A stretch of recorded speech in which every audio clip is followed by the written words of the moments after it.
I mean, it is deeply, deeply shocking. Any 70-year-old lady who is murdered in a brutal way is shocking. It's extremely rare in this country that the elderly get bashed to death. But for it to happen to somebody of such a high profile really does raise questions about the safety of this country. I mean, just to reinforce, they've opened a murder investigation. We don't know any details as yet. Well, now, first this afternoon, police have launched a murder investigation into the death of former MP Ann Widdecombe. Let's hear now for the very latest from Fiona Hamilton, who's chief news reporter at The Times.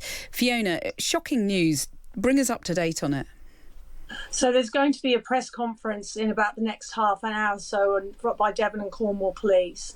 They've announced a murder inquiry into the circumstances of Ann Widdecombe's death.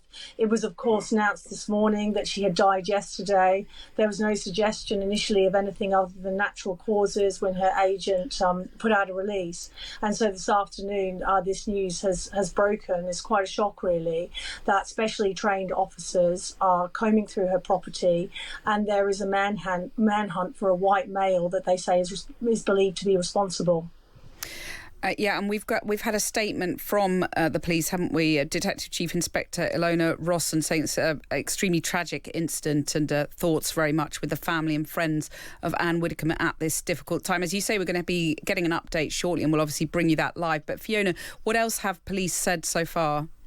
So officers are conducting door-to-door inquiries and combing the local area to look for evidence at the moment. And they've specifically asked for anybody who may have seen anything suspicious in the vicinity of Ann Widdecombe's home to come forward. And they're also asking for anybody who might have CCTV, dash cam, Ring doorbell footage in the area of her property in the surrounding area, which is a village of Dartmoor. Yeah, and there's the area remains cordoned off, doesn't it? And they've also appealed to people not to speculate about what might have happened on social media, haven't they? Yeah, that's right. Well, the inquiry is at its early stages, and that's a pretty standard thing for the police to say, please don't speculate while we try and get on with our jobs. Hopefully they'll give a bit more information at this press conference and take some questions, because, of course, this is a really huge news story. And unfortunately, as we see, it's quite hard to stop the social media train when it gets going. And of course, this is at its very early stages, as you said, but there is a significant police presence in the area today, the police have said, haven't they? Yes, that's right. They've got a lot of officers deployed. We might get exact numbers later. There's clearly it's a major investigation that's going on. Fiona, I'll let you get off to research your story for The Times, but thank you very much for bringing us up to date with that. No problem. Thank you. That was Fiona Hamilton, chief news reporter at The Times, and we'll bring you anything more we hear from the police as and when we have it, so do stay tuned for that. Police have launched a murder investigation into the death of the former Conservative MP and MEP Ann Widdecombe. She was found dead in her Devon home today at the age of 78. The Home Secretary Shabana Mahmood has called the circumstances around her death extremely distressing. The leader of the opposition, Kemi Badenoch, has been reacting to the news. I've been stunned to hear this awful news. To be honest, I've really struggled to find the words to say. Ann Widdecombe was a very fun and feisty woman who spoke her mind, and she was 78 years old. She was an elderly woman. I don't understand how someone could do something so horrific to an elderly person. It is a nasty, horrific attack, and my heart is breaking for her family. It's one thing when someone dies, but to know that they've been murdered in this horrible way is just awful. The Conservative Party is reeling. Anne was a long-standing member of the Conservative Party. She was a Conservative minister, and then she moved to Reform, of course, as we know. I'm sure that they are just as stunned as we are, and I extend my condolences to Nigel Farage and everyone in Reform on behalf of the Conservative Party, because we've both lost a friend. In her last interview on Talk TV this week, Anne came out strongly in support of Nigel Farage and his decision to call a by-election in Clacton. Nigel is challenging that establishment, and he's called this the establishment versus the people, and I think that just about sums it up. And I'm delighted that he's taken this, because the attitude previously of politicians was, that you just had to endure it. You gritted your teeth, and if you were being subject to fame after fame after fame, and it wouldn't go away, you just carried on until your position became untenable. He's taking, and I drew the analogy with policy decisions earlier, he has taken this decision because he wants an end one way or the other. And he's right to do this. Well, that was Ann Widdecombe speaking in her last interview on Talk TV this week. Let's hear now from Jacob Rees-Mogg, who's a former Conservative Cabinet Minister, who's on the line. Good afternoon, Jacob. Good afternoon. Jacob, this is truly shocking news, isn't it? I just wanted to get your reaction to that news that the police have now opened a murder investigation. Well, it's appalling and shocking. I agree with Kemi. It's very hard to find the right words. That Anne was 78, but I'd seen her not that long ago, and she seemed very well. So when I heard the news, I was very surprised. But to hear this is just unbelievable, that somebody could possibly have attacked Anne and killed her. I mean, it is deeply, deeply shocking. And, there is a kind of, a toxic mood around politics at the moment without any kind of speculation. A police investigation is underway, of course. But just describe the mood at the moment and the troubling nature of that. Well, we'll have to find out what the cause behind this was, whether it is anything to do with politics or whether it is just a dangerous man assuming that the allegation that's been made about the man who's being looked for is true. I think it's too early to draw any conclusions on what has happened because we simply don't know the circumstances.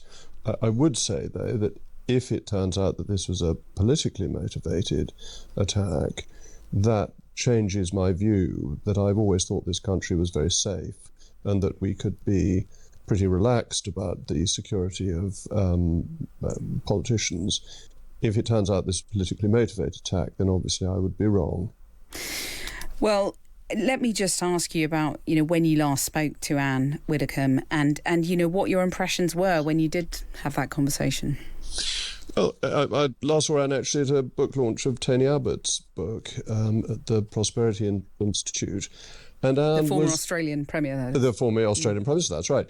And Anne was, as always, full of beans. She was the most wonderful person to meet because she always said what she thought. She held her views strongly. She was such fun to talk to because if you said something she disagreed with, she didn't just say, I disagree. She'd say that was a very silly thing to say. She was such fun, so lively, and had very strong principles. People often say politicians are all the same and grey and so on.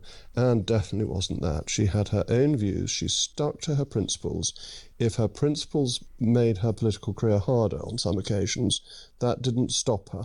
I think she was a model of what politicians ought to be: thoughtful, outspoken and principled. And can you remember an encounter that you had with her where she might have told you that you were wrong over something and how that summed up her personality that you've just described? Well, I saw her. I was at the Reform Party conference last year. I was doing an event and she was there because obviously she joined Reform and I was talking about how the right should unite. She thought that this was about the most idiotic thing anybody could suggest, and she told me so very clearly. But we always got on extremely well. I'd known her a very long time because when she converted to Catholicism, she and I went to the same church in London when I was in London. And so I used to see her there with my father going back to the early 1990s. And so she's somebody I always enjoyed seeing her, and disagreeing with her was great fun, actually.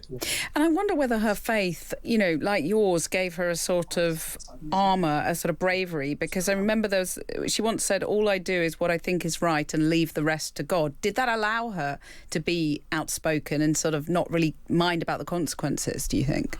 Well, when initially thinking about the sad news of her death, it's worth remembering that it's sad for her friends and sad for her family, but eternal life is a great blessing, and that as a Catholic she will have been thinking of death not as an end but as a beginning, as the chance for the next life, for the resurrection that we're all promised.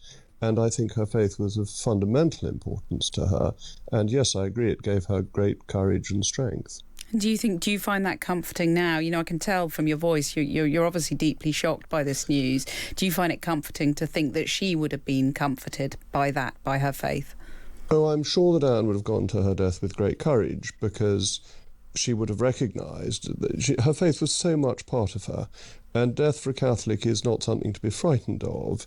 It is something that leads to the glories ultimately of the resurrection, and so I am sure she wouldn't have been frightened of death, but Catholics pray that they should have a provided death, which is the reception of the sacraments and extreme unction at the end. Now, from what it appears, she wouldn't have had that opportunity, and that is very sad. Yeah, I mean, that really does, you know, the violence of this act and this death, it is really would have been very troubling for someone of faith and anyone really, but particularly someone of faith.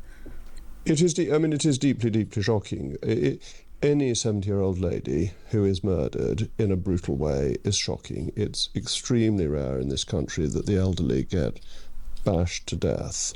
But for it to happen to somebody of such a high profile really does raise questions about the safety of this country. I mean, just to reinforce, you know, they've opened a murder investigation. We don't know any details as yet. Let me just read you a line from there was a really lovely Times obituary of her, which I just want to quote to you. She said, "I'm toothy, dumpy, ugly, overweight and a spinster, but what the hell?" And I just wonder, so many politicians weigh every word and they think about how people will view them, and that sort of almost inhibits them. She wasn't like that, was she? No, Anne was a force of nature, and it was absolutely wonderful. And actually, she was wonderfully attractive. She did herself down. She had an attraction because of her charisma, of her force of personality. And I think she was unduly modest about her attraction as a person and as a spirit. Nevertheless, her reinvention as a reality TV star was pretty unexpected, wasn't it? Were you gobsmacked by that? And, you know, her ability to send herself up on Strictly? I did speak to her about that, actually, because she came to speak for me when I was very first selected in North East Somerset, and discussed with her what she was doing. And she said, well, I've left politics now, it's different. And that when she was in politics, she wouldn't have done those sorts of things, but that life has stages. I think she called her house Widdecombe's Rest, indicating not just that she'd retired from politics, but there was more to do, the rest of what she was going to do.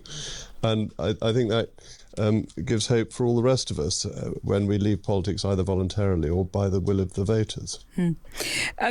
You heard that clip we played where she defended Nigel Farage triggering a by-election. Unlike you, she defected to the Brexit Party and then the Reform Party. Do you think she would have relished watching Nigel Farage taking on Count Binface?